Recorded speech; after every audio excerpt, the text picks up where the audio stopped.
นมัตถุรัตนตยัสสะขอนอบน้อมแด่พระรัตนตรัยด้วยเสียงเก้า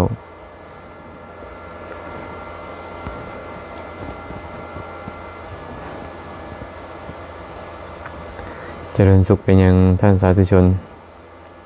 ทุกคนทุกท่านเนาะเมื่อนี้ก็วันที่16เดือน9ปี2025ก็ยังพอมีเวลาจะมาร่วมกันสนทนาปราศัยธรรมะตามสมควร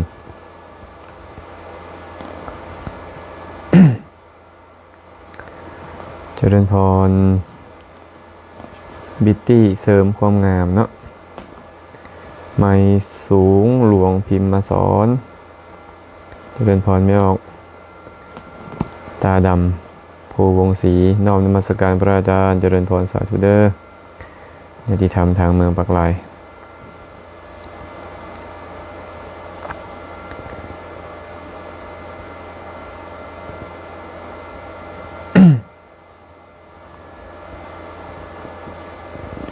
ท่านใดที่เข้ามาแล้วก็ซอยคอมเมนต์มาให้ได้ว่าเสียงชัดเจนดีบ่สัญญาณใช้ได้บ่หรือว่าสัญญาณมันขาดหายบ่ แล้วก็อย่าลืมแชร์ไปเป็นธรรมทานนำเด้อ เจริญพรสุมิตากราบสาธุเจริญพรเด้อศรีวรินทร์มินูน้อมนมัสการพระอาจารย์สาธุแม่เพชรศรีหาราชสาธุเด้อ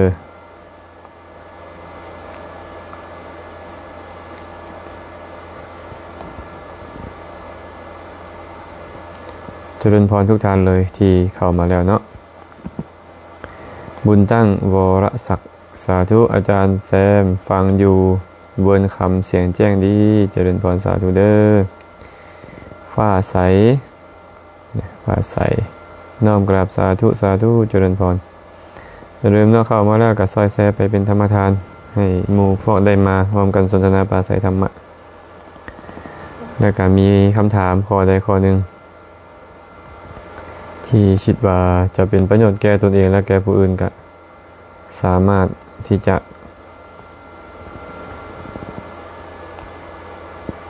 พร้อมกันพิมพ์ส่งเข้ามาได้เนาะ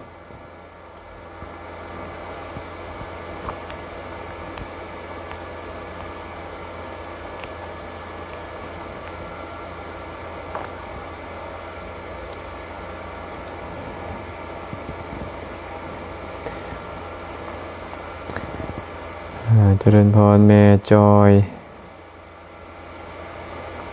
กราบนมัสการพระอาจารย์สาธุเจริญพรเด้อบัวคำเข็มพรมมาญาติธรรมทาง USA เนาะสาธุ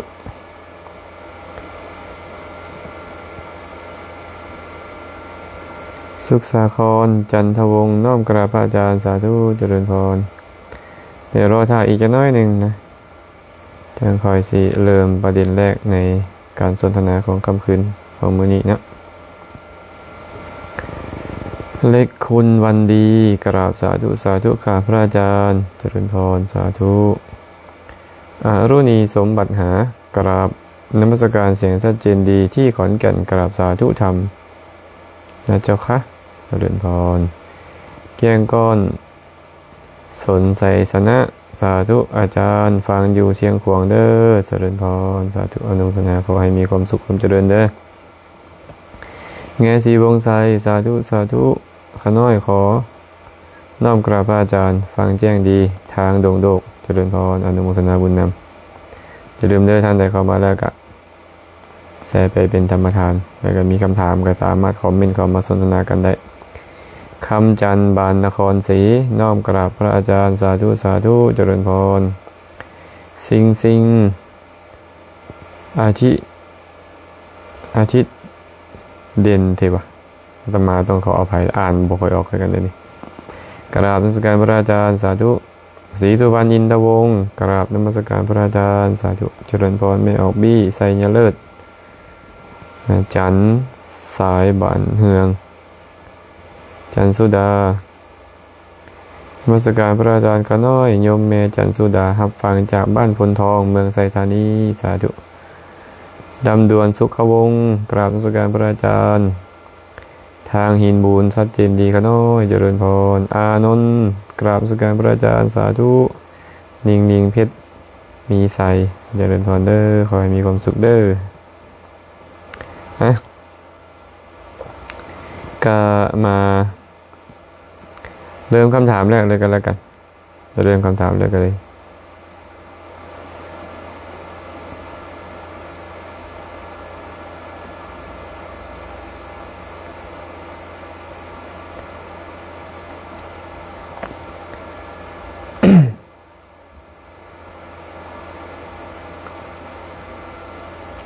เป็นถามมาว่าน้อมกราบพระอาจารย์ข้าน้อยขอโอกาสถามพระอาจารย์พระที่ประกอบอาชีพเป็นอาบัติข้อใดข้าน้อยเป็นถามมาว่าพระที่ประกอบอาชีพเป็นอาบัติข้อใดเฮาบ่ฮู้คำว่าอาชีพมันเดี๋ยวนี้เนาะพระก็มีอาชีพเด้อาชีพของพระคือหยังล่ะนักบินบิณฑบาตการบิณฑบาตเลี้ยงชีพนั่นแหละเป็นอาชีพของพระฉะนั้นถ้าหากถามว่าพระประกอบอาชีพต้องบอกว่าอาชีพแบบใดหากพระทำมาค้าขายแน่นอนแหละการซื้อขายแลกเปลี่ยนด้วยเงินทองเป็นอาบัตินิสสกิยปาจิตติการแลกเปลี่ยนซื้อขายกับคฤหัสถ์ด้วยวัตถุเข้าของบ่แม่นเงินทองก็เป็นอาบัตินิสสกิยปาจิตติการไปขอของก็เป็นอาบัติทุกกฎจังซี่เป็นต้นเพราะฉะนั้นต้องเบิ่งพร้อมว่าอาชีพมันคืออีหยังถ้าหากว่าเฮ็ดน้ำมนต์พ่นน้ำหมากเลี้ยงชีพแบบนี้ก็จะเป็นอาบัติทุกกฎเป็นการประกอบเดรัจฉานวิชาเพื่อเลี้ยงชีพกับบ่ได้เบิ่งโศกเบิ่งสตาบ่จังซี่เป็นต้นนี่เนาะบอกใบให้หวยบ่เบิ่งหมอเบิ่งลายมือบ่เสียเคราะห์สะเดาะน้ำบ่เฮ็ดน้ำมนต์พ่นน้ำหมากบ่จังซี่อันนี้เรียกว่ามิจฉาอาชีวะของพระภิกขุมิจฉาอาชีวะก็คืออาชีพที่ผิดอาชีพที่ผิดนะอันนี้ก็ตอบให้ไปนี่เด้อคณะขอโอกาสพระอาจารย์โอ้คำถามนี่เนาะเป็นคำถามนั่นอยู่เลยนี่มาข้าน้อยขอโอกาสถามพระอาจารย์ก่อนยังบ่ฮู้พุทธวจนะเคยได้บวชขออภัยเคยได้บวชให้ลูกชายย่อนเป็นพื้นเต็มโตตามที่ครูบาอาจารย์แนะนำฮอดตามอายุแม่นจะได้บวชตามสัจจะคำขอบ่ข้าน้อยอันนี้ก็แล้วแต่เฮาเนาะนี่ก็แล้วแต่เฮาก็ถามมึงว่าบวชแล้วดีบ่คำบวชแล้วดีกะบวชคันบวชแล้วบ่ดีอันนี้ก็ต้องพิจารณาถ้าหากว่าเฮ็ดรักษาสัจจะก็เป็นสิ่งที่ดีเป็นสิ่งที่ดีเป็นสิ่งที่ควรเฮ็ดนั่นแหละก็คนที่จะรักษาสัจจะเนาะดาริงนมัสการข้าน้อยขอถามแน่วัดอาจารย์อยู่บ้านใดเมืองใดข้าน้อยคือเสียงชัดเจนดีบ่แม่นเพิ่นเคยถามมาเทื่อนึงแล้วบ่เนาะบ้านนาแถเมืองไซธานีนครหลวงเวียงจันทน์เด้อเจริญพรพระออกสนันสาธุฟังจากสัญญบุรีสาธุน้อยวันวิไลกราบสาธุพระอาจารย์สาธุมณีนินกราบสักการพระอาจารย์สาธุเจริญพรญาติโยมเมื่อสุขคนเลยเนาะที่เข้ามาบีน้องตะวันลุ่งต็อกกี้มณิดาแสงสุริยาอยากเฮ็ดให้ใจสงบต้องเฮ็ดแนวใดอยากเฮ็ดให้ใจสงบกะต้องไปหาฝึกวิธีคิดก็คือการเจริญสมาธินั่นแหละเนาะแล้วก็ไปหาเจริญสมาธิหาอุบายในการเจริญสมาธิมักฟังธรรมแน่แล้วก็เอาธรรมะมาพิจารณา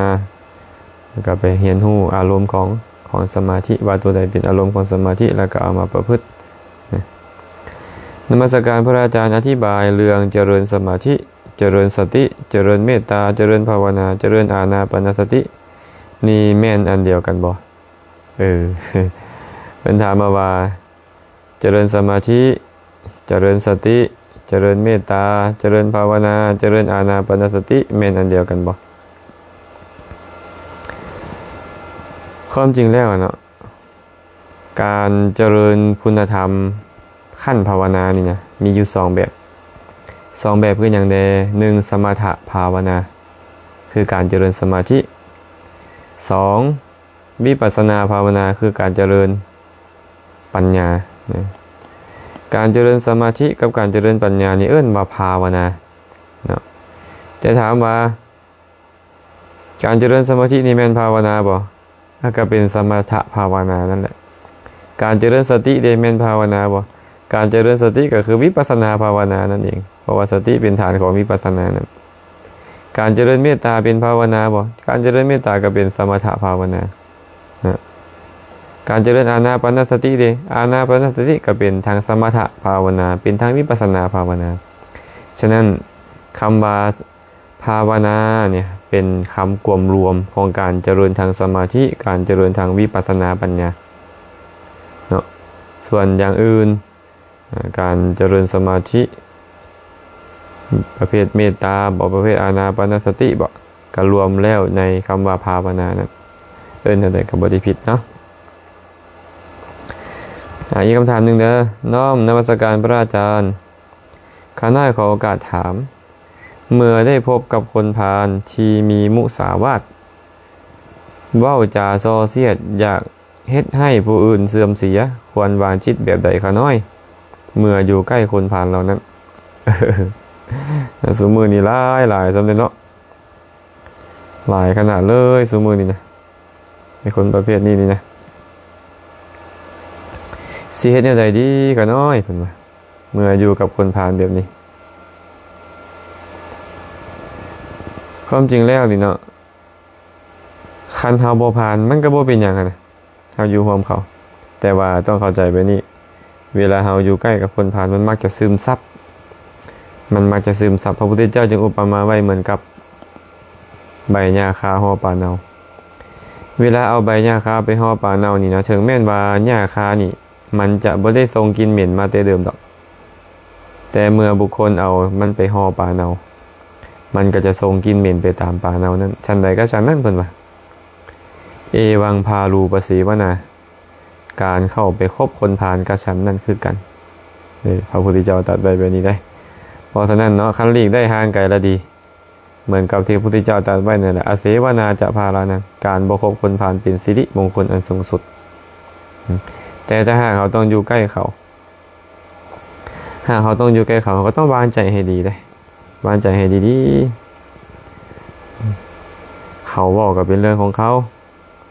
เฮ็ดก็เป็นเรื่องของเขาหากว่าเฮาอยู่ในฐานะที่พอตักเตือนได้ก็ตักเตือนหากเฮาอยู่ในฐานะบ่สามารถตักเตือนได้ก็บ่ควรตักเตือนมันจะมีโทษให้เฮาซ้ำเนาะฉะนั้นเฮาก็ต้องตั้งใจอยู่เสมอเจริญกรุณากับเขาเจริญกรุณากับคนนั้นกรุณาไม่อย่างละกรุณาเห็นเขาเป็นทุกข์แล้วปรารถนาให้เขาพ้นทุกข์ใจเขาจะบ่เสียหายโอ้ทานผู้นี้เนาะเป็นคนมักเว้ามุสาวาทเนาะพระสัมมาสัมพุทธเจ้าตรัสไว้ว่ามุสาวาทอันบุคคลเจริญกระทำให้หลายแล้วยอมเฮ็ดบุคคลนั่นให้เข้าถึงอบายทุกขติวินิบาตนรกโทษอย่างเบาที่สุดของมุสาวาทยอมเฮ็ดบุคคลนั่นให้ผู้ถึงความเป็นมนุษย์แล้วให้ชื่อกล่าวตูด้วยคำเว้าที่บ่จริงเนาะโอ้เนาะทานผู้นี้กำลังสร้างความทุกข์ให้เกิดขึ้นแล้วเนาะทานผู้นี้กำลังตกทุกข์เนาะเขากำลังสร้างความทุกข์ให้ตัวเองกำลังเฮ็ดให้ตัวเองเข้าถึงอบายทุกขติวินิบาตนรกเนาะกำลังเฮ็ดให้ตัวเองนี่นะต้องถูกกล่าวตูด้วยคำเว้าที่บ่จริงอีกหลายร้อยหลายพันอัตภาพเนาะให้เฮาเห็นเขาเป็นทุกข์เมื่อเขาเห็นเขาเป็นทุกข์แล้วเขาจะบ่โกรธจะบ่เคืองจะบ่จะปัญญาบาทมั่นให้เขา หรือว่าโอ้ท่านผู้นี้เนาะมักเว้าจาส่อเสียดยุยงให้หมู่แตกกันเนาะพระพุทธเจ้าตรัสไว้ว่าบุคคลผู้มีปกติส่อเสียดหลังจากแตกกายทำลายแล้วยอมเข้าถึงอบายทุกขติวินิบาตนรกโทษอย่างเบาที่สุดของเขาเมื่อเขามาเป็นมนุษย์แล้วยอมเฮ็ดให้เขาต้องแตกจากคนหักคนแพงเนาะเขาจะหักจะแพงกับผู้ใดก็ตามหักใคร่กลมเกี่ยวกับไผก็ตามเขาจะต้องแตกจากคนเหล่านั้นทั้งหมดเนาะโอ้ทานผู้นี้กำลังเฮ็ดแห่งความทุกข์ให้ตนเองเนาะเขาก็ต้องได้ใส่ใจกรุณาไปนี่ฉะนั้นเวลาเขาอยู่กับคนผ่านนี่ก็ต้องเจริญกรุณากับเขาให้เห็นว่าเขากำลังทุกข์อยู่ตอนนี้เฮ็ดแบบใดเขาสิซอยเขาให้พ้นทุกข์ได้หรือว่าอุบายแบบใดเขาจะบ่ทุกข์ให้เขาเฮ็ดคิดแบบนี้เนาะตอบให้ไปนี่เด้อรัชดา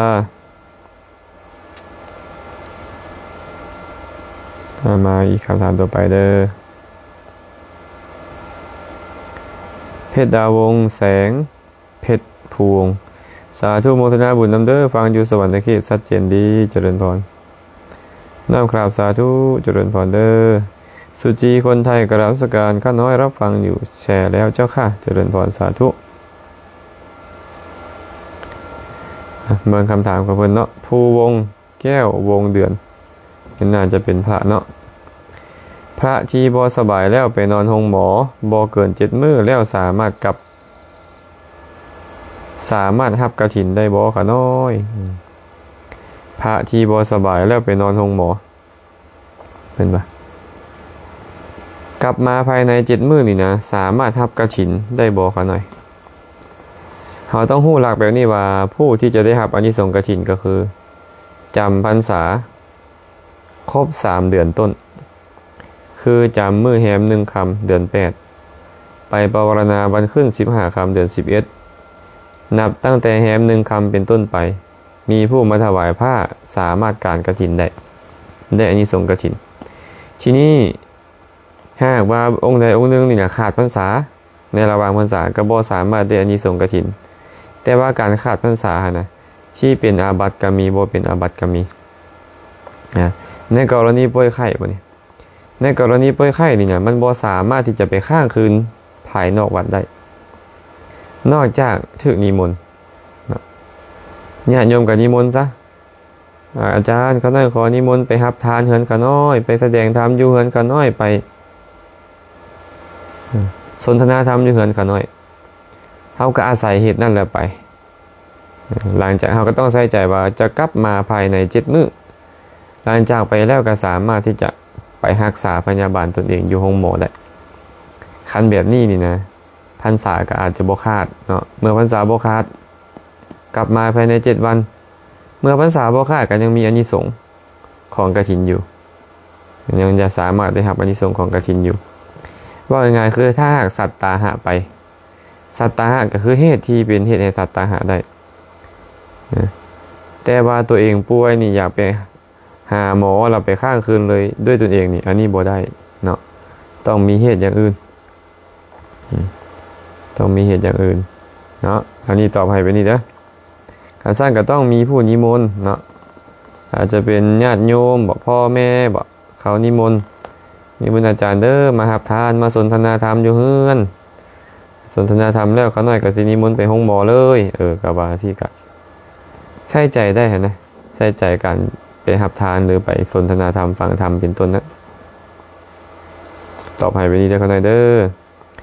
ศรีสุพรรณอินทวงศาน้อมกราบสการพระอาจารย์กันน้อยแซ่แล้วเด้อเจริญพรสาธุโตพัดไสยเพชรอนุทิดาน้อมกราบสการพระอาจารย์แชร์ให้แล้วเด้อเจริญพรโยมนิสรโยมทิพย์ดาวันนางมีนาไสยจักแม่สำลีสีหาวงอินตาหรืออินทานี่เนาะน้อมกราบสการสาธุเจริญพรเด้อ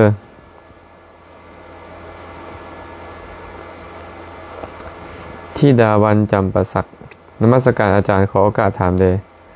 พญานาคกับพญาครุฑเคยเฮ็ดสงครามกันบ่และมีอยู่ในพระพุทธศาสนาบ่ค่ะน้อย ถามว่าเขาเคยสู้กันบ่เคยตีกันบ่ ก็มีเรื่องราวนั่นแหละมีเรื่องราวเกิดขึ้นอยู่ในสังยุตตนิกายก็มีนะท่านผู้ใดอยากไปอ่านก็ไปอ่านในนาคะสังยุตบ่เพิ่นก็จะว่าเรื่องของพญาครุฑกับพญานาคครุฑกับตระกูลของนกนาคกับตระกูลของงูนะเพราะฉะนั้นก็เลยมีการกินกันมีการต่อสู้กันอยู่เป็นประจำอยู่ระหว่างครุฑกับนาคก็มีเด้อมีผู้ใดอยากอ่านก็ลองไปอ่านเพิ่มเนาะวิรัตบัวบุษบานะกราบนมัสการพระอาจารย์ขอถามแด่ ข้าน้อยศีล8และศีลอุโบสถต่างกันบ่ข้าน้อยและมีอานิสงส์แนวใดแด่สาธุ ศีล8และศีลอุโบสถต่างกันบ่ก็ตอบว่าบ่ได้ต่างกันโดยองค์ประกอบศีล8กับตัวนี้แหละศีลอุโบสถกับตัวนี้แหละแต่เป็นอย่างเพิ่นคือเอิ้นศีลอุโบสถก็เพราะว่าอุโบสถนี่แปลว่าการเข้าอยู่จ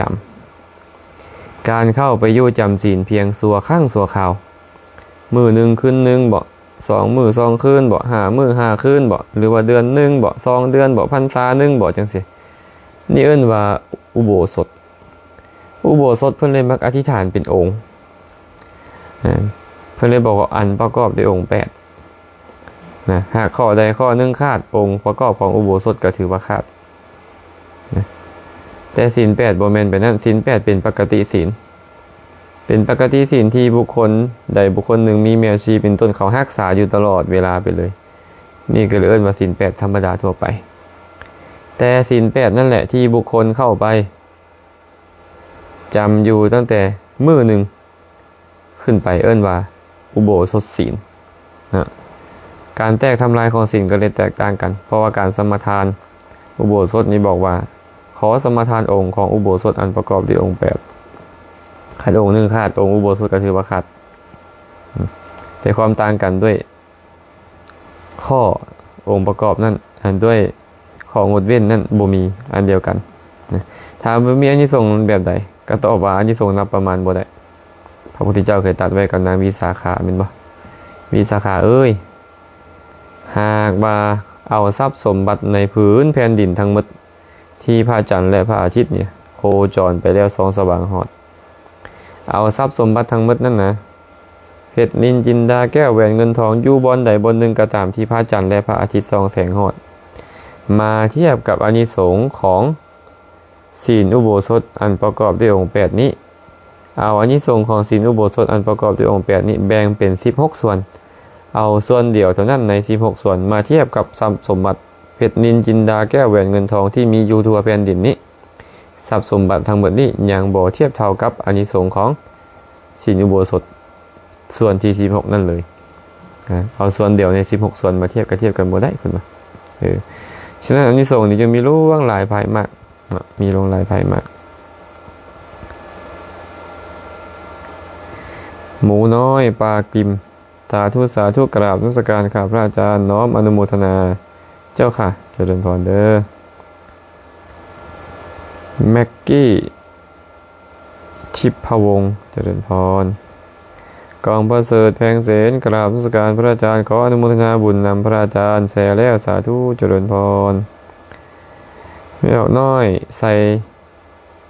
ยาลาดเนาะน้อมกราบนมัสการพระอาจารย์สาธุญาติธรรมทางเมืองปักสัน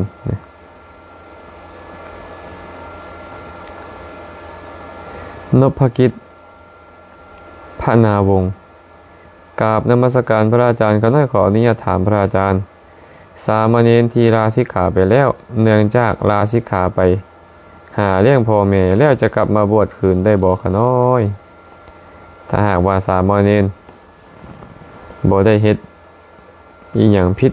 มาในก่อนหน้านั้นบ่ได้เป็นเทยสังวาสบ่ได้ลักบวชเองบ่ได้ไปนุ่งเครื่องคฤหัสถ์แล้วไปเที่ยวกลางค่ำกลางคืนยินดีในการลาสิกขาแล้วกลับมานุ่งผ้าเองจังซี่เป็นต้นหากสิ่งเหล่านี้บ่มีสำหรับสามเณรลาสิกขาไปแล้วโดยถูกต้องนะเมื่อประสงค์อยากจะกลับมาบวชใหม่ก็กลับมาบวชได้ปกติบ่ได้ผิดอีหยังเนาะ แต่ที่กลับมาบวชบ่ได้ก็คือประเภทเทยสังวาสสมมุติว่ามีสามเณรบางองค์เป็นสามเณรใหญ่ได้ยินเสียงร้องเสียงรำเสียงคับก็โอ้ยคิดอยากมวนอยากซื่นก็เลยไปเอาเสื้อเอาส่งมานุ่งแล้วก็ยินดีในความเป็นคฤหัสถ์โอ้ยเฮาเป็นคฤหัสถ์นี่ดีแล้วบ่เอาแล้วบ่บวชแล้วแก้ผ้าออกก็ไปเที่ยวกลางค่ำกลางคืนไปตัวผู้นี้ได้ไปดื่มสุราได้หรือว่าไปเสพเมถุนธรรมเป็นต้นได้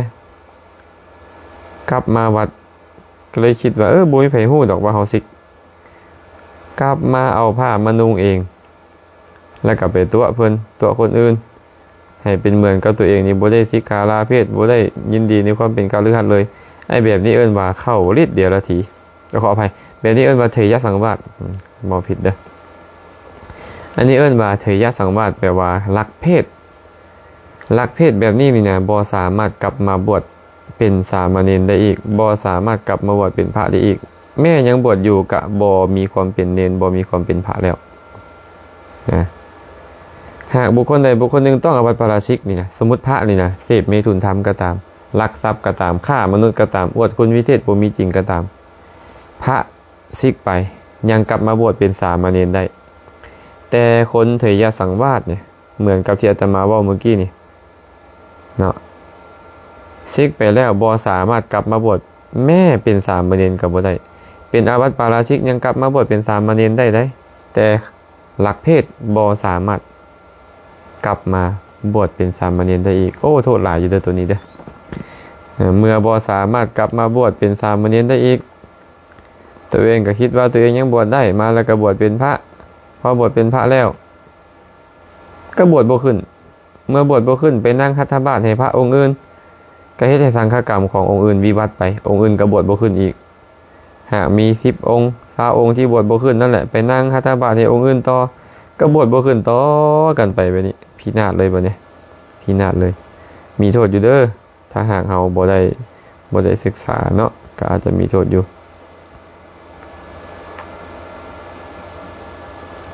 เจริญพรแม่คำดีวงดาราน้อมกราบสาธุเจริญพรเด้อขอให้มีความสุขความเจริญญาติธรรมทางเมืองปากหลายเนาะแง่สีวงไซโดยสาธุข้าน้อยขอโอกาสถามพระอาจารย์ข้าน้อยมักได้ยินพระองค์หนึ่งที่หู้จักเพิ่นละมักติอาหารที่ออกตนญาติโยมเอามาจังหันเพนว่าบ่เป็นตาฉันบ่แซบ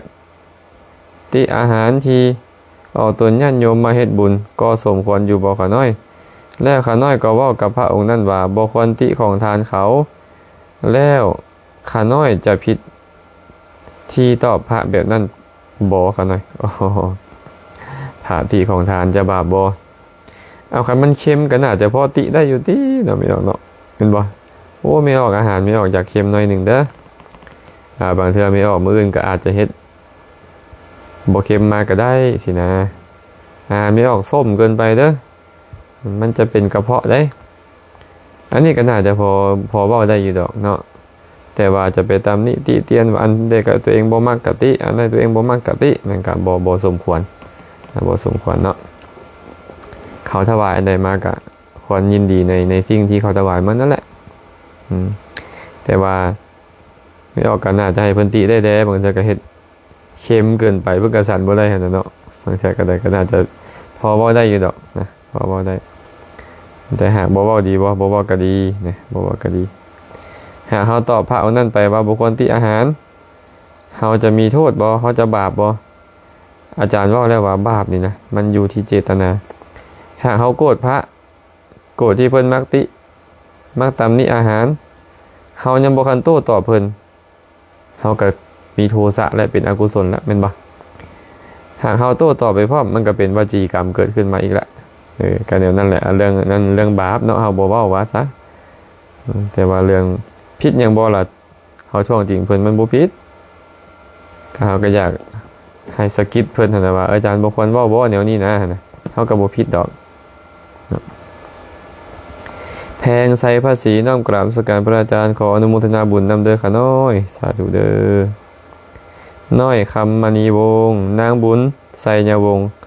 ข้าน้อยน้อมกราบพระอาจารย์สาธุข้าน้อยเจริญพร สายน้ำวิรุณกราบนมัสการพระอาจารย์แซมสาธุคำดีน้อมกราบนมัสการพระอาจารย์กินนรีสอสนวงศาสาธุสาธุก็ได้น้อมกราบนมัสการสาธุเดอแต่ไสญวงศ์น้อมกราบพระอาจารย์ฟังจากแข่งสวรรค์เขตขน้อยเจริญพรอนุโมทนาบุญนำญาติธรรมทางสวรรค์เขตนวลสิงหาวงศ์น้อมกราบอนุโมทนาฟังธรรมนำพระอาจารย์สาธุ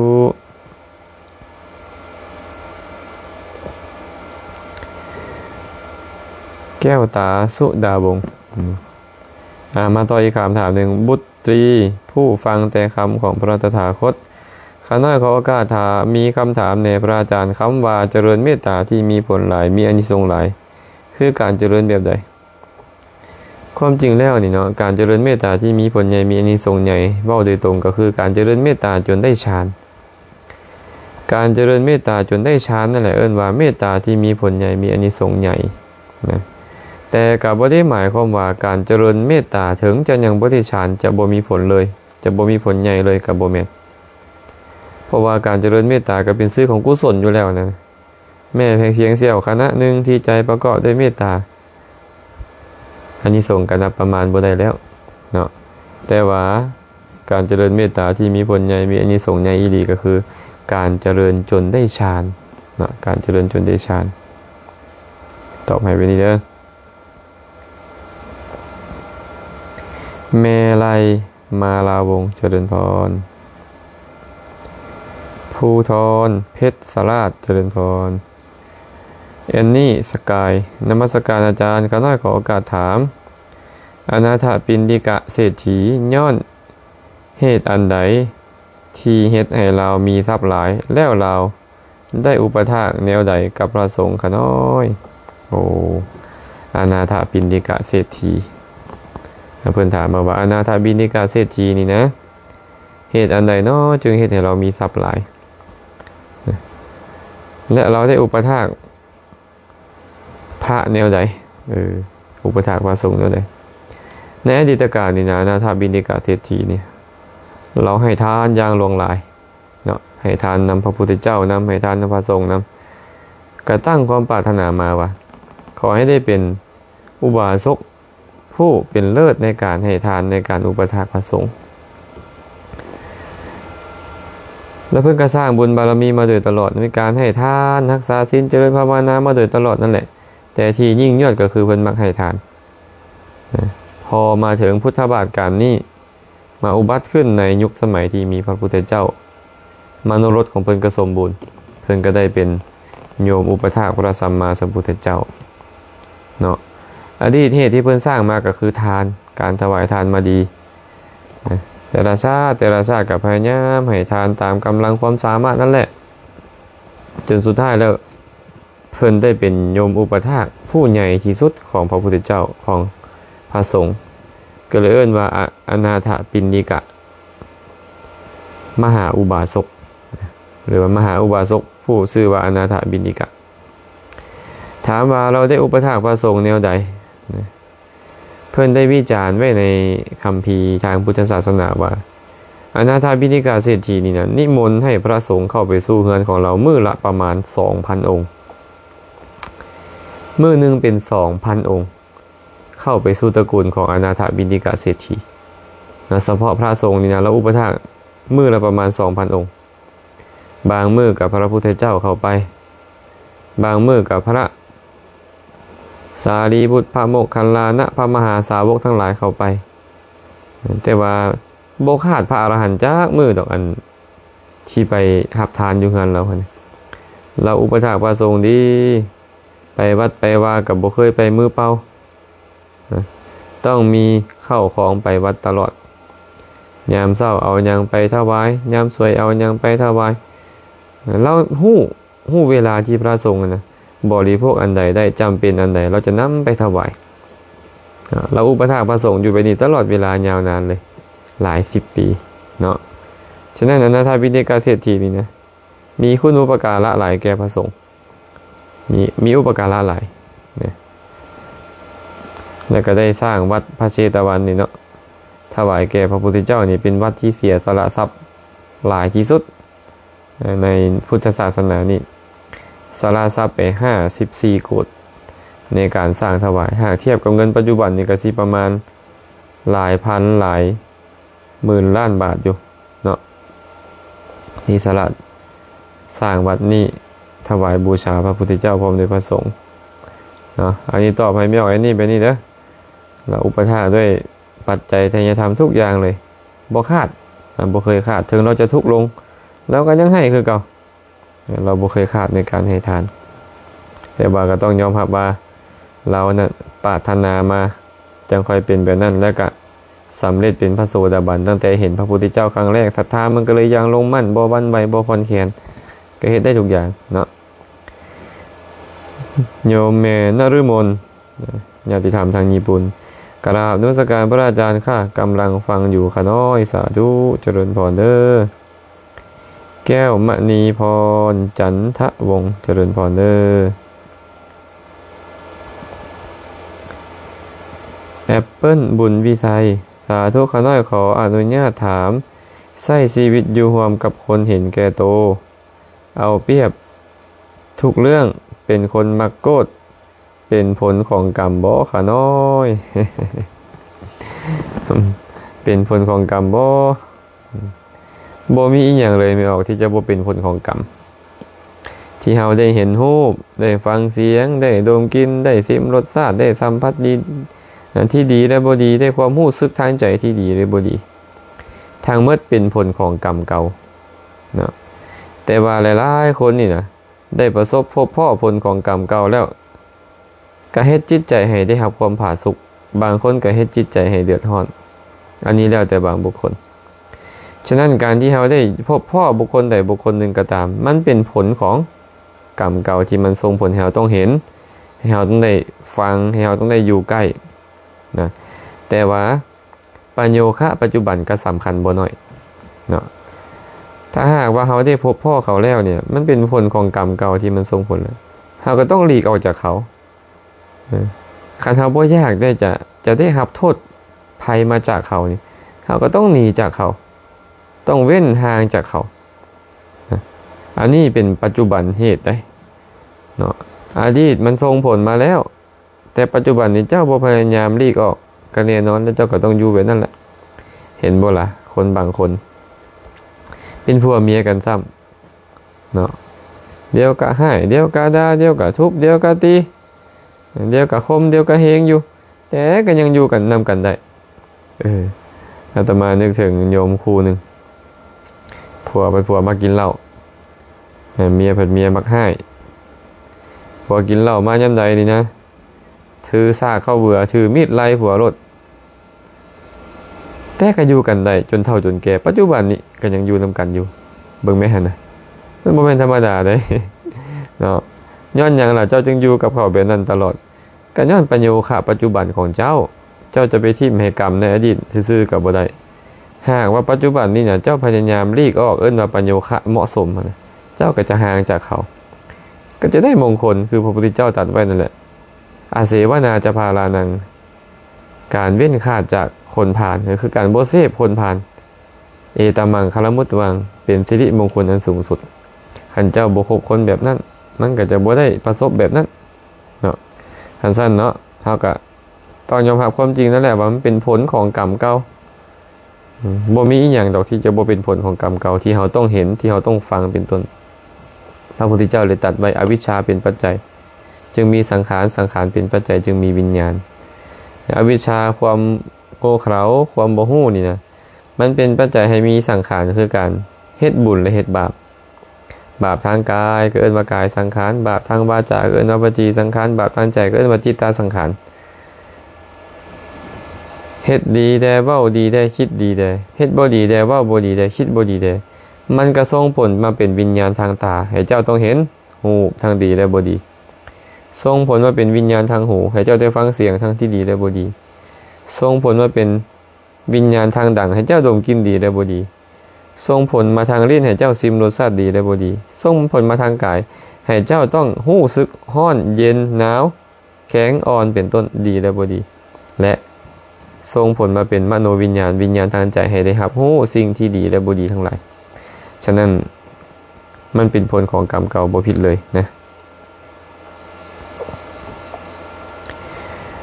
คินนามพงศ์ขออนุญาตสอบถามเจ้าค่ะการนั่งสมาธิแบบหลับตา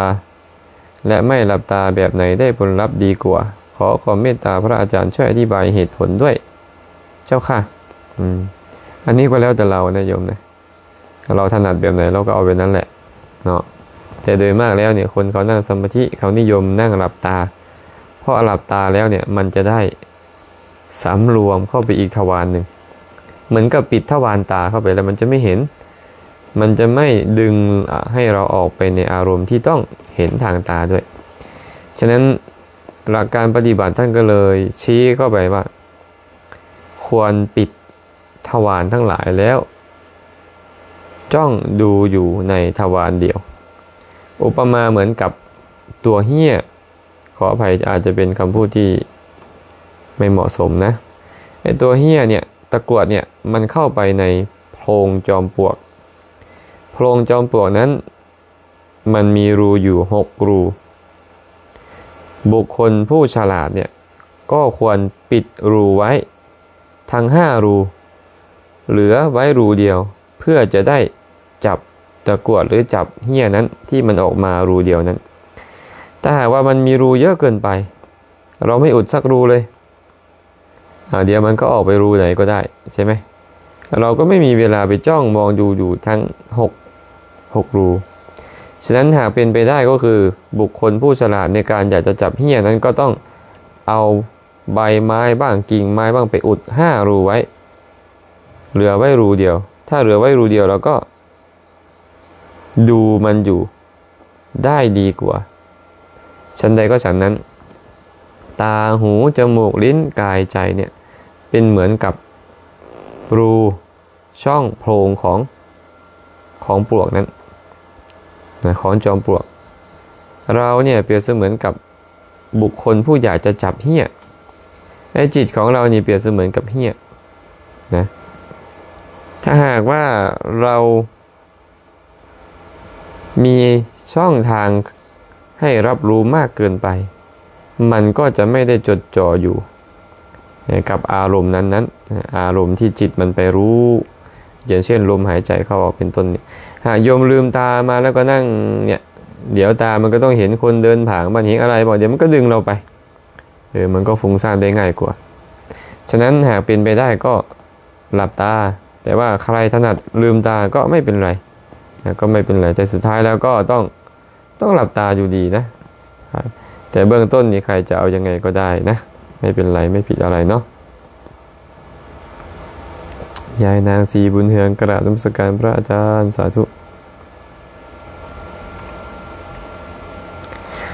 ร.คำไพจิตตราชน้อมกราบสาธุสาธุสาธุขน้อยเจริญพรแม่ทองไหลไสยวงศาน้อมกราบนมัสการพระอาจารย์ที่เคารพเป็นอย่างสูงขน้อยน้อมอนุโมทนาสาธุนำเจริญพรเด้อโยมแม่ทองไหลญาติธรรมทางพูดแหละทางสหรัฐอเมริกาเวลาบ่สบายท่านหมอผู้หญิงจับแขนเพื่อซักยาเฮาจะผิดวินัยบ่อาจารย์หากเป็นพระหมอผู้หญิงมาจับแขนเพื่อจะฉีดยาเฮาจะเป็นอาบัติหยังบ่ตอบว่าหากเฮายังบ่ได้มีการพยายามเพื่อจะไปโต้ตอบรับสัมผัสเขายังบ่เป็นอาบัติอีหยังนะแต่ถ้าหากว่าเขามาจับแขนเฮาก็จริงเฮาละพยายามโต้ตอบเขาอยากถูกต้องเขาเฮาเป็นอาบัติสังฆาทิเศษหากเขาใส่มือเป่าๆจับหากเขาใส่ธงยางโศบมือเนาะมาจับเฮาละพยายามโต้ตอบรับสัมผัสเขาเฮาเป็นอาบัติทุนละใจหากว่าเฮาเอาผ้าเอาหยังปกแขนปกหยังเฮาไว้เขาก็มีผ้าหรือเขาก็มีธงมือมาจับที่ผ้าเฮากับแขนเขาไปเฮาพยายามตอบโต้รับสัมผัสเฮาเป็นอาบัติถูกกฎนะฉะนั้นต้องอยู่ที่เฮาว่าพยายามไปแตะต้องเขาบ่คันเฮาบ่ได้คิดอีหยังบ่ได้พยายามแตะต้องอีหยังเขาเจ้าเลยถึงจะคิดอยากจับต้องก็ตามบ่ได้พยายามอีหยังเลยเขามาจับเฮามาฉีดยามาล้างมาเสร็จมาถูบ่เป็นอาบัติอีหยังเลยเนาะฉะนั้นอาบัติบ่ได้อยู่ที่เขาอาบัติอยู่ที่ตัวเฮาเองอาบัติอยู่ที่พระเองเนาะบ่เป็นหยังเด้อคั่นเด้อแต่ว่าย่านใจเฮาบ่ดีย่านเฮาพยายามไปแตะต้องเขาเฮาก็ บอกเขาไว้ก่อนเด้ท่านหมอหรือว่าโยมพยาบาลใส่ถุงมือได้บ่ถึงว่าใจเฮาคิดบ่ดีขึ้นมายามใดอยากแตะต้องเขาอยากพยายามถึกเขาก็ยังถึกถุงมือเขาก็ยังเป็นแค่อาบัติทุนละใจก็บ่จำเป็นต้องเข้าปริวาสขอมานัดอาภาณอีหยังเนาะถ้าหากเป็นไปได้ก็คือเขาใส่ถุงมือนำถ้าหากว่าบางอย่างเนี่ยคันใส่ถุงมือแล้วมันบ่ถนัดจับเส้นจับหยังมันบ่ถนัดเขาก็อาจจะบ่สะดวกเนาะเขาก็อาจจะจับเขาก็ต้องได้มาเบิ่งใจตัวเองพิจารณาให้ดีๆแล้วก็บ่ต้องให้ใจเขาเกิดการมาราคะอีหยังเกิดขึ้นบ่ต้องอยากไปจับต้องเขาหากว่าใจคิดอยากจะจับต้องเขาแล้วก็บ่ต้องติ่งบ่ต้องหยังก็ยังบ่เป็นอาบัติหยังอยู่เนาะอันนี้ตอบให้ไปนี่เด้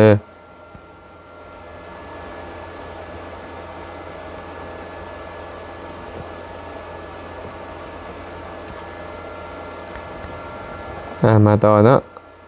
วันเรมิก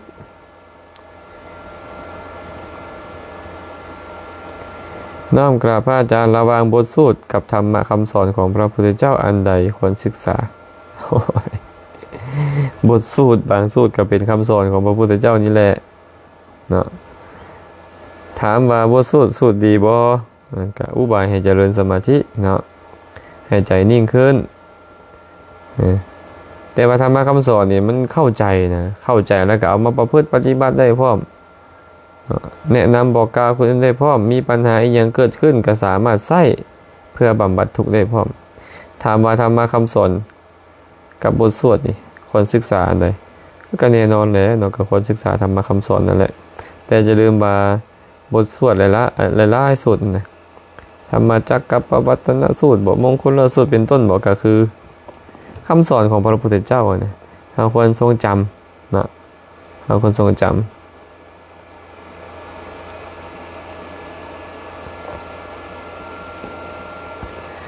พระพุทธาดวงมูลน้อมกราบอนุโมทนาในธรรมคำสอนครับเจริญพรเด้ออนุโมทนาบุญเด้อสอนคงเซดลน้อมกราบนมัสการพระอาจารย์ข้าน้อยขอถามมีโยมคนหนึ่งที่เพิ่นบวชขาวออกไปปฏิบัติธรรมบำเพ็ญเพียรรักษาศีลอยู่ป่าอยู่ภูอยู่คนเดียวเป็นเวลา3 ปีแล้วเพิ่นว่าเพิ่นได้บรรลุหู้ธรรมเป็นไปได้บ่ข้าน้อย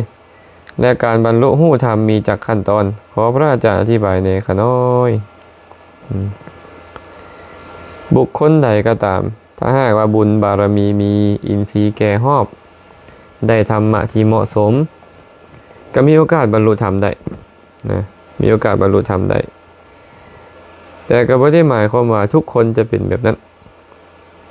ถ้าหากว่าปฏิบัติเหมาะสมก็สามารถบรรลุธรรมได้พระพุทธเจ้าก็ตรัสไว้หากว่ายังปฏิบัติตามอริยมรรคอันประกอบด้วยองค์8อยู่พระอรหันต์ก็จะบ่ว่างจากโลกนี้ประพฤติธรรมสมควรแก่ธรรมแท้อยู่รักษาศีลให้ได้ดีเจริญสมาธิให้ถึกเจริญปัญญาให้เหมาะสมอนุโลมต่อธรรมเบื้องสูง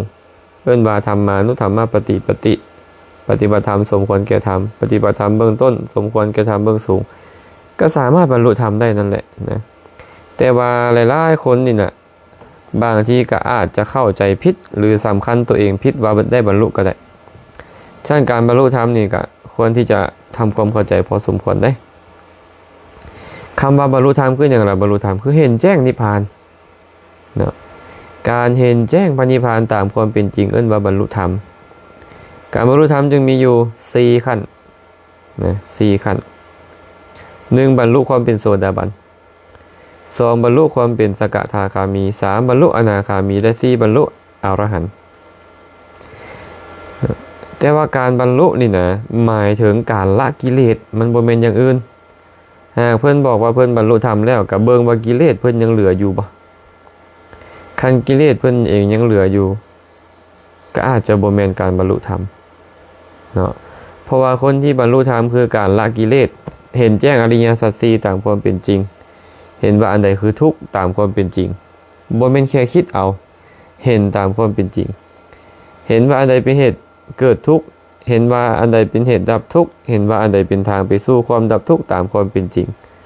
เมื่อรู้อริยสัจสี่ตามความเป็นจริง ข้างแรกเอิ้นว่าโสดาปฏิมรรคเกิดขึ้นเนี่ย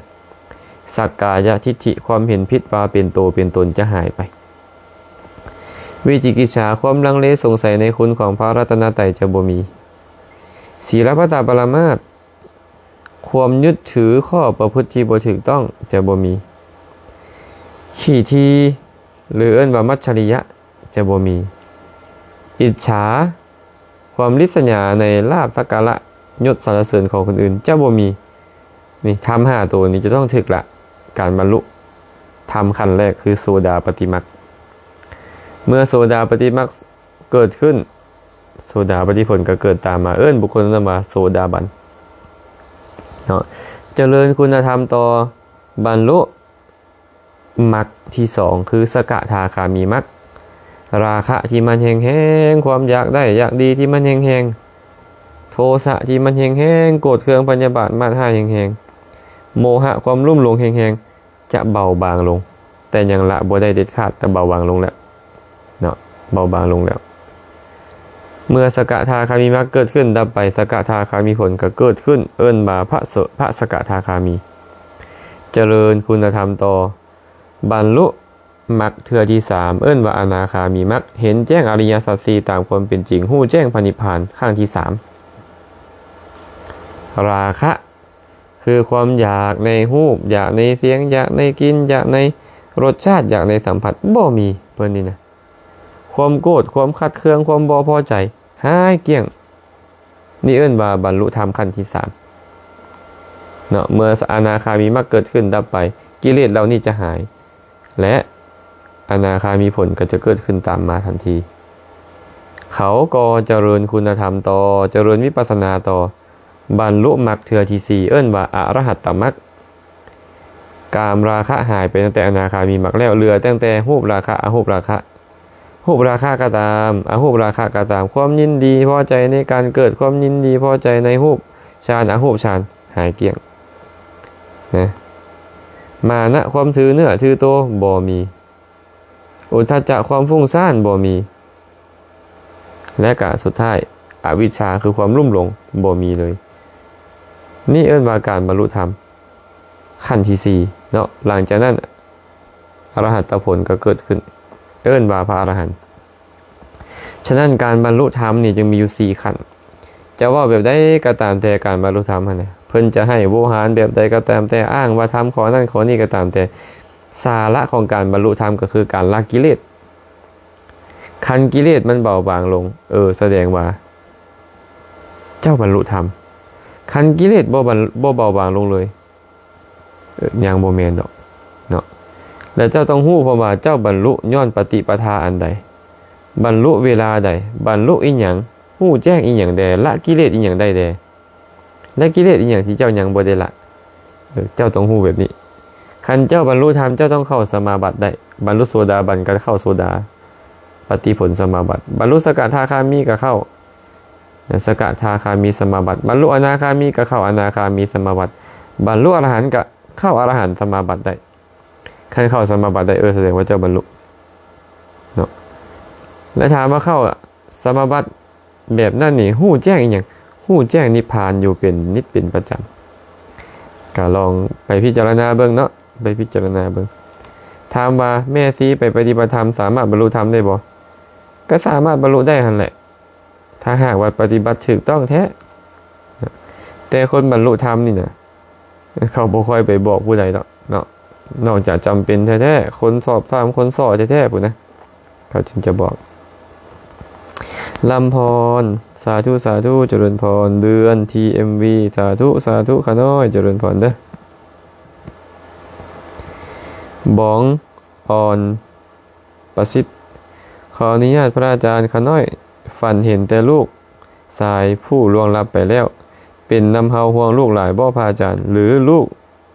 ว่าห่วงแม่บ่ความจริงแล้วเฮานี่นะมักคิดเรื่องอันใดก็ตามมันก็มักเอาเรื่องนั้นเก็บไปฝันซึ่งมันเป็นธรรมดาเนาะซึ่งมันเป็นธรรมดาเด้อเฮาก็บ่ต้องคิดหลายเด้อให้คิดว่าเขาไปดีแล้วเขาไปสู่สุคติโลกสวรรค์เขามีความสุขอยู่ตอนนี้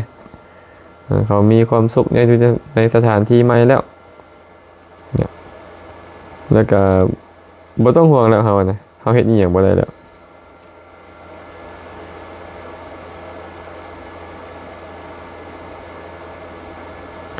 โยมีหยังนี่นะสุภาตาสาราชจักเพิ่นเขียนอีหยังต่ออีหยังมาเนาะ บ่ฮู้ว่าเพิ่นปกติบ่นี่เนาะเพิ่นเขียนมาจักอีหยังต่ออีหยังเลยนี่บ่ฮู้เรื่องเลยพวกเฮาลองไปอ่านเบิ่งดิจะสุภัตตาสาราชแม่นบ่ชินนามพงษ์น้อมกราบพระขอบพระคุณอย่างสูงเจ้าข้าเจริญพรได้รับความรู้เป็นประโยชน์อย่างยิ่งสาธุ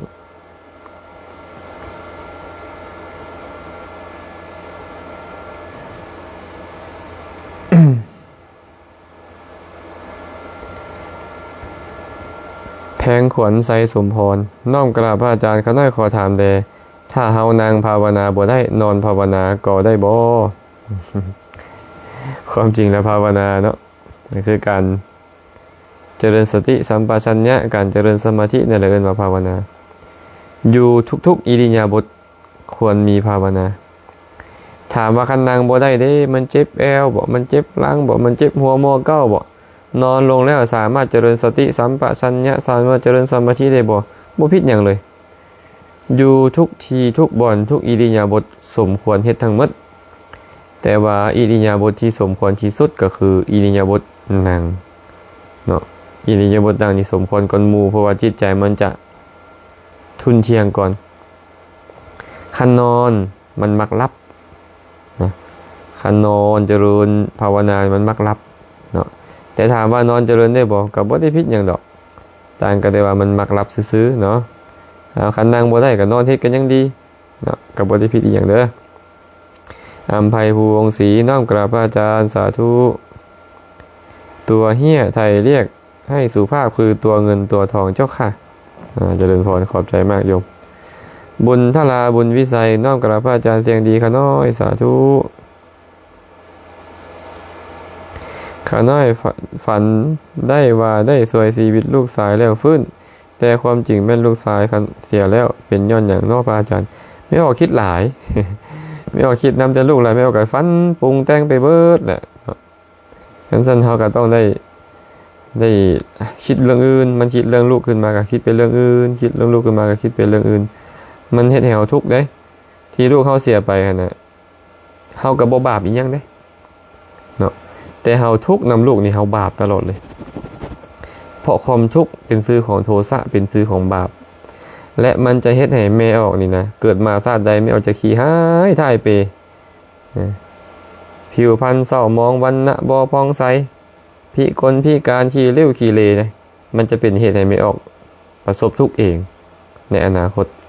เนาะลูกของเขาเสียไปแล้วนะเขาก็บ่ได้รับอีหยังนำเฮาแล้วเขาบ่ฮู้อีหยังนำเฮาแล้วแต่เฮาที่เฮาโศกเศร้าเสียใจหานี่มันเป็นเหตุให้เฮานี่ต้องประสบความทุกข์ในปัจจุบันนี้นำสัมปรายภพของเฮาก็เป็นทุกข์อีกเกิดมาชาติใดๆมาเป็นมนุษย์กับผิวพรรณวันนะเศร้ามองบ่พองใสบ่งดงามขี้หายท่ายเปอาตมาเลยมักว่าหยอกไม่ออกนี่นะบางเทื่อว่าเป็นอึ้งยืนพุ่นแหละเป็นความขี้หายนะงั้นซั่นเฮาก็ต้องได้เศร้าเด้อต้องได้เศร้าคิดมันคิดมากอะ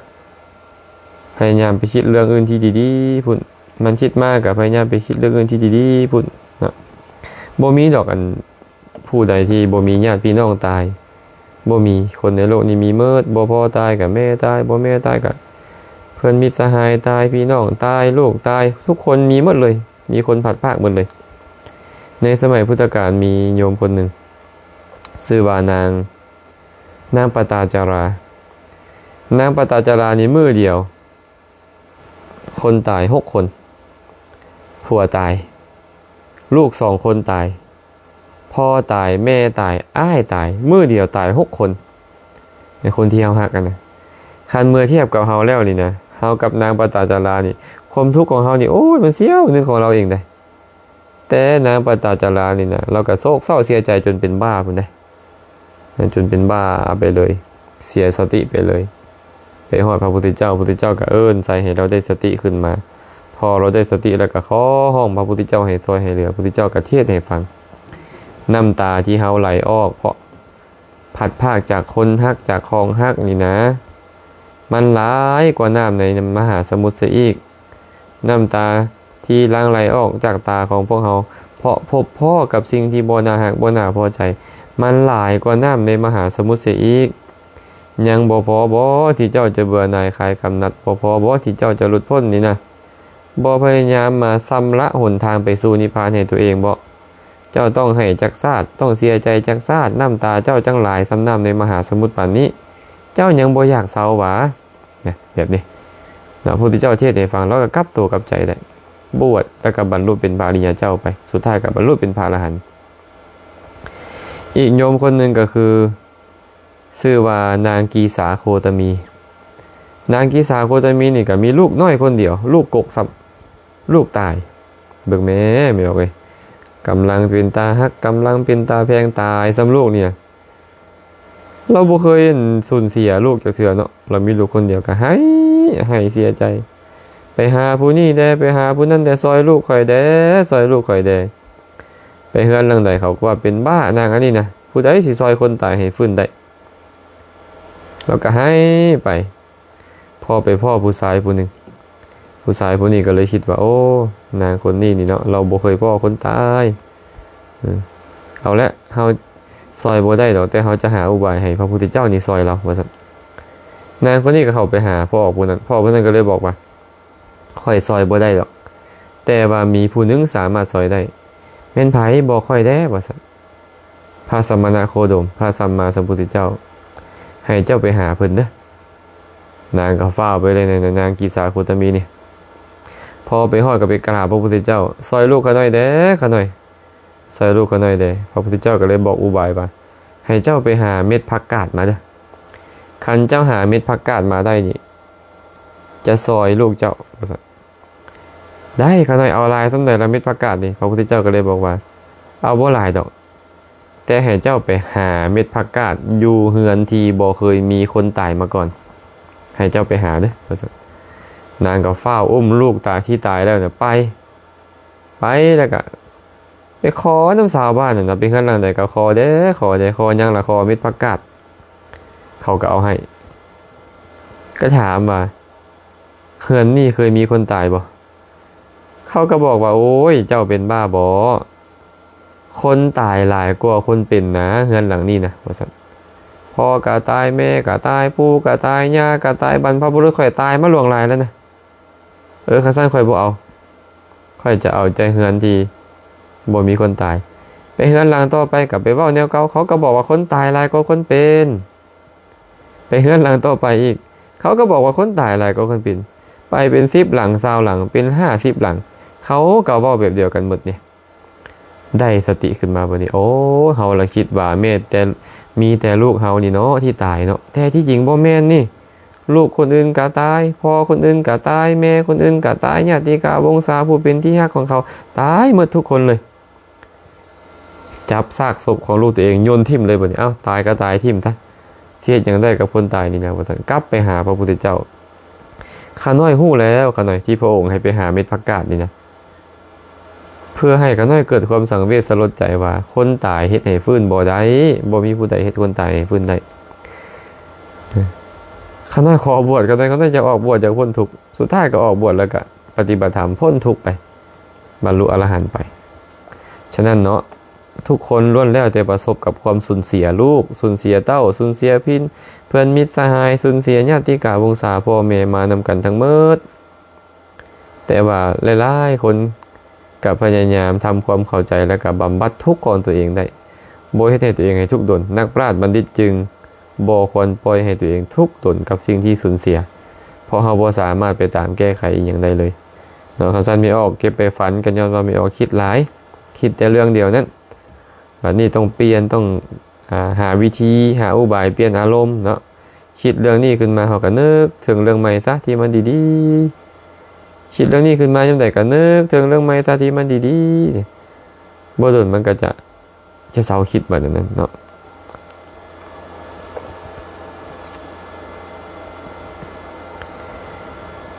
ธนวโร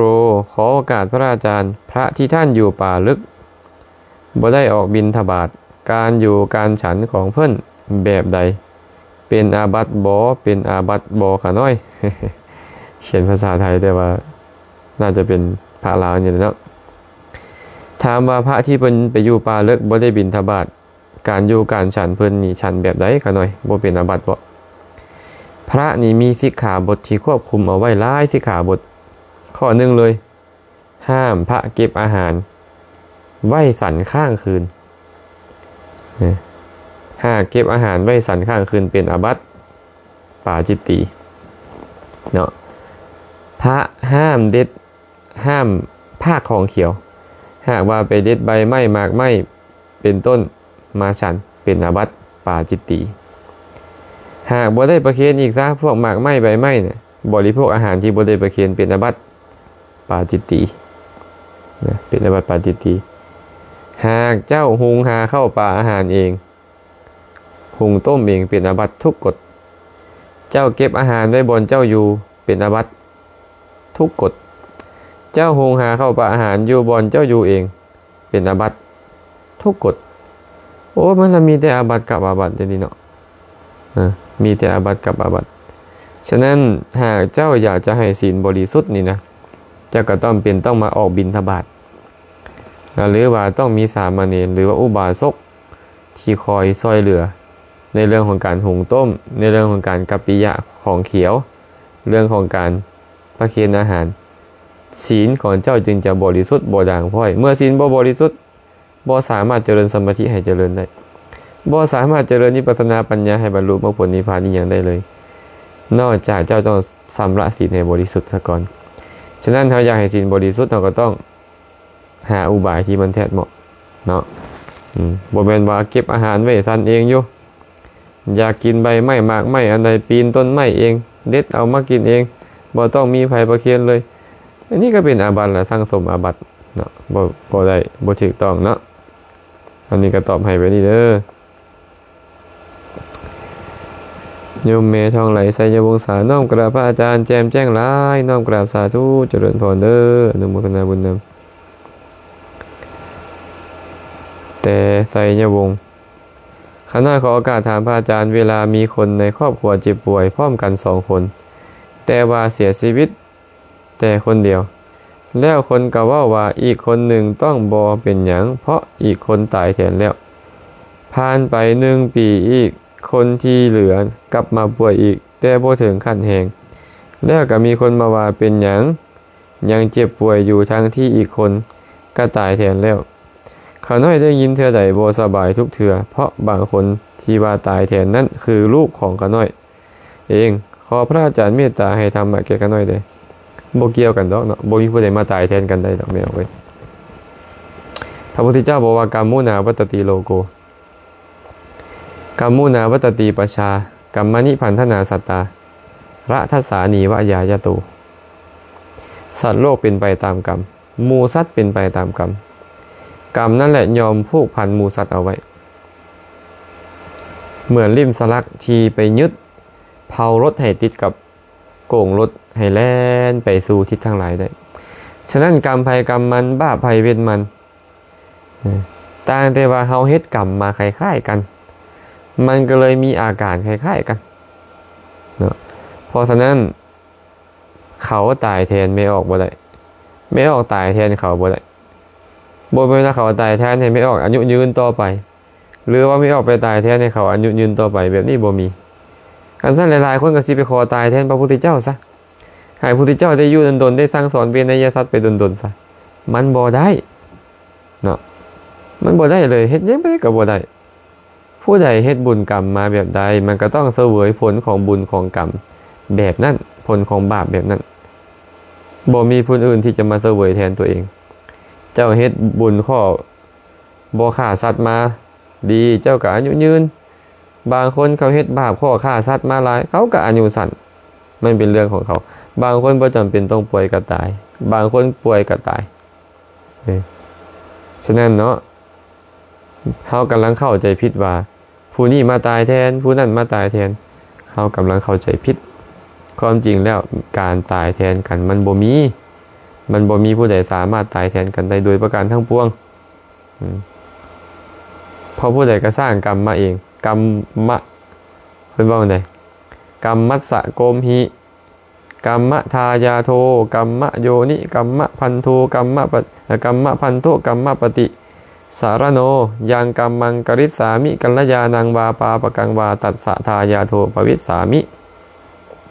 เฮามีกรรมเป็นของตัวเองเด้อมีกรรมเป็นผู้ให้ผลมีกรรมเป็นเผ่าพันธุ์มีกรรมเป็นที่พึ่งอาศัยมีกรรมเป็นแดนเกิดเป็นที่พึ่งอาศัยเฮาจะกระทำกรรมอันใดไว้ดีก็ตามชั่วก็ตามเฮาเท่านั้นที่จะรับผลของกรรมของเฮาเองจะเป็นกรรมดีกรรมชั่วก็ตามบ่มีดอกผู้อื่นที่จะมารับผลของกรรมชั่วแทนเฮาตายแทนเฮาเจ็บเป็นเอ็นอุ่นแทนเฮาบ่มีแบบนั้นอันนี้ตอบให้ไปนี่เด้อตอบให้ไปนี่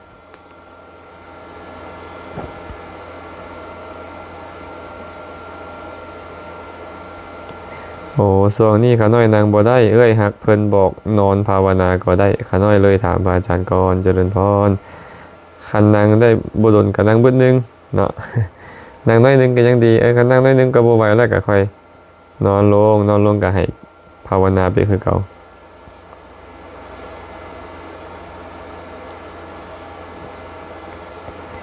รบกวนสอบถามเจ้าค่ะบางคนประเมินตัวเองต่ำด้อยค่าตัวเองควรปรับวิธีคิดอย่างไรคะเห็นคุณค่าของตนเจ้าค่ะโยมเอ้ยคนเรานี่เนี่ยถ้าหากไม่มีค่าจริงๆไม่ได้เกิดเป็นมนุษย์นะโยมนะแสดงว่าโยมเนี่ยบุญมากแล้วบุญเยอะแล้วเนี่ยเกิดมาเป็นมนุษย์มีอวัยวะสมบูรณ์ได้มีโอกาสเกิดขึ้นในประเทศที่สมควรได้มีโอกาสฟังธรรมได้รู้จักพุทธศาสนาโยมบุญเยอะกว่ามหาเศรษฐีอีกโยมฉะนั้นเราเนี่ยอย่าไปดูถูกตัวเองนะอย่าไปดูถูกตัวเองให้เราพิจารณาอยู่เสมอว่าเราทำกรรมมาแบบไหนมันก็ต้องส่งผลแบบนั้นแหละการที่เราไปคิดอย่างนั้นเขาเรียกว่ามีมานะนะมีมานะคำว่ามานะนี่ไม่ได้หมายถึงว่าต้องยกตัวเองเหนือกว่าคนอื่นเสมอไปไม่ใช่นะแค่เราคิดว่าเราเนี่ยไม่เท่าคนอื่นไม่เทียมคนอื่นด้อยกว่าคนอื่นก็ชื่อว่ามานะและเป็นอกุศลมันเป็นอกุศลฉะนั้นคุณค่าของคนมันไม่ใช่ว่าต้องมีอะไรพร้อมเหมือนกับคนอื่นจึงเรียกว่ามีคุณค่าไม่ใช่นะการที่เราเจริญกุศลได้แต่ละวันไปเนี่ยการที่เรามีวิธีคิดที่ทำให้ทุกข์มันน้อยลงชื่อว่าเรามีค่ามากแล้วเนาะฉันเนาะก็อย่าไปดูถูกตัวเองจะเกินไปนะขอตอบคำถามสุดท้ายเนาะนวลมณีบุญมีพระกินเหล้าอาบัติแล้วแก้ได้ไหมเจ้าคะแต่ก็ไม่เคยเห็นไปเข้ากรรมและเป็นผู้สำรวมเลยพระกินเหล้าเป็นอาบัติปาจิตตีทุกๆคำกลืนนะกลืนเข้าไปก็เป็นอาบัติกลืนเข้าไปก็เป็นอาบัติปาจิตตีแต่ว่าอาบัติปาจิตตีนี่ไม่จำเป็นต้องไปเข้ากรรมอะไรนะโยมนะสิ่งที่จะต้องเข้ากรรมที่เราเรียกว่าเข้ากรรมเนี่ยหมายถึงไปปริวาสกรรมเป็นต้นเนี่ยเป็นชื่อของการประพฤติออกจากอาบัติหนักประเภทสังฆาทิเศษนะการดื่มสุราการดื่มเหล้าไม่ใช่อาบัติหนักถึงขั้นสังฆาทิเศษจึงไม่จำเป็นต้องไปเข้ากรรมอย่างที่โยมเข้าใจฉะนั้นถึงจะไม่เข้ากรรมก็แสดงอาบัติได้โยมแสดงอาบัติได้นะแต่ว่าไม่ควรหรอกเนาะไม่ควรไปบริโภคหรอก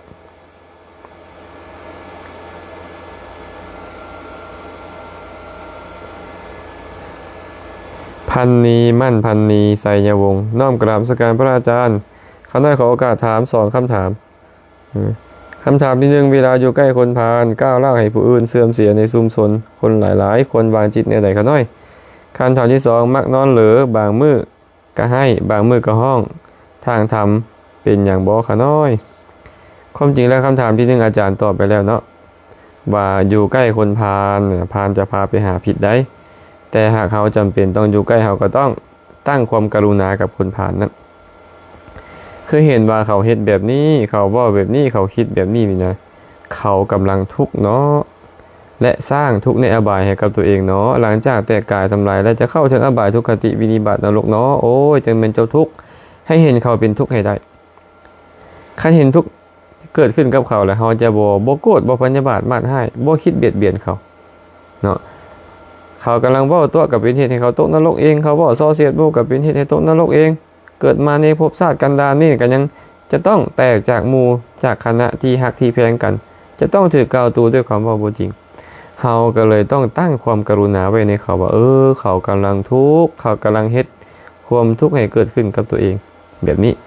นะฉะนั้นให้ตั้งความกรุณาส่วนคำถามที่2มักนอนหรือบางมื้อก็ให้นี่นะบางมื้อก็ห้องทางธรรมะทางธรรมเป็นอย่างบ่คะน้อยอันนี้นอนแบบบ่มีสตินะแบบบ่มีสติฝันเห็นสิ่งที่บ่ดีฉะนั้นวิธีแก้ก็คือการเจริญสติก่อนนอนและการเจริญเมตตาเป็นต้นนั่นแหละก่อนนอนให้แผ่เมตตาให้คนใกล้เคียงปรารถนาให้คนอื่นมีความสุขคนใกล้เคียงหันก่อนเบื้องต้นน่ะขอให้พ่อให้แม่มีความสุขเด้อนึกในใจขอให้อ้ายให้น้องขอให้เพิ่นมีสหายมีความสุขขอให้เทวดาสิ่งศักดิ์สิทธิ์อยู่แถวนี้ให้มีความสุขนึกถึงทุกคนนึกถึงไผได้ก็ตามให้ปรารถนาให้เขามีความสุขอย่างเดียวเหตุแบบนี้ก่อนนอนทุกมื้อละ5นาที10นาทีก็ได้หรือหลายกว่าหันแห่งดีเนาะดนๆเข้าก็จังค่อยตื่นมาก็เฮ็ดบัดนี้ตื่นมาก็เฮ็ดแบบเดียวกันนี้เวลาไปอยู่ไสเวลาใดก็เห็นหมู่เห็นคนเห็นสัตว์เดรัจฉานก็ตามก็ปรารถนาแต่ความสุขให้เกิดขึ้นกับเขามันจะซอยได้นะเนาะอันนี้ก็ตอบให้สมีกันแล้วกันคงจะพอสมควรก่อนเด้อมื้อนี้เนื่องจากใช้เวลามาโดนเติบแล้วว่าสิตอบคำถามอีกคำถามเดียวเพิ่นถามมาอีก2ก็เลยตอบให้เพิ่นเติมเอาล่ะนะมื้อนี้หากว่าบ่เห็นคำถามใดบ่ได้ตอบให้ก็ต้องขออภัยนำนะคำถามใดตอบไปแล้วยังบ่สมบูรณ์ยังขาดตกบกพร่องยังบ่เข้าใจก็ถามมาอีกได้ส่วนว่ามื้อนี้ใส่คำว่าคำจานใดผิดพลาดประการใดไปกระทบกระทั่งจิตใจท่านผู้ใดผู้หนึ่งก็ขอขมาลาโทษมาณโอกาสนี้นำทานทั้งหลายทุกคนทุกทานที่เข้ามาฟังมาร่วมสนทนาในครั้งนี้ได้เฮ็ดบุญกุศลอันใดไว้แด่อาตมาภาพก็ขออนุโมทนาสาธุกันในบุญทั้งหลายที่ทานทั้งหลายได้เฮ็ดแล้วอาตมาภาพเอง